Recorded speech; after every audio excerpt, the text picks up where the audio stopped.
dealing with Acts 26, 28 through 29. Now, the reason being is because the so-called Hebrew Israelites would say that only Israelites can be saved, only those of the 12 tribes, and everybody else is pretty much doomed. There's no hope for them. There's no salvation for them. For the Edomites, they're just going to be slaves in the kingdom, as they would say. Now, Acts 26, 28 through 29 shows us this interaction between Paul, the apostle, and King Agrippa. King Agrippa being an Idumean, and so therefore not an Israelite. And Paul says to him here, as I read Acts 26, 28 through 29. And Agrippa said to Paul, "In a short time, would you persuade me to be a Christian?"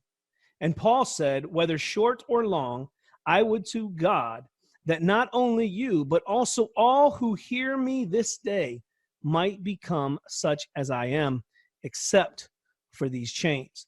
So Acts 26, 28 through 29, Paul is giving this presentation to King Agrippa that he had already given to Festus, and he is proclaiming the gospel to them, telling them, that almost persuading Agrippa to become one like he is, a Christian. He doesn't say become an Israelite.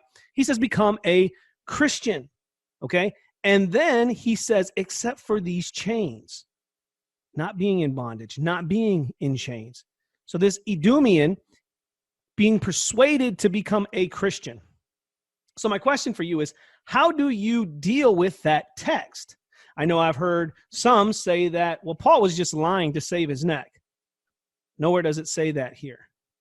It doesn't say that Paul was trying to deceive them, or Paul thought it would be wise to lie to save his skin, because Paul already appealed to Caesar before Agrippa was even on the scene. So therefore, he was already making that appeal, already going to Rome because of his appeal as a Roman citizen to go and appeal before Caesar. So how do you deal with this text right here, Acts 26, 28 through 29?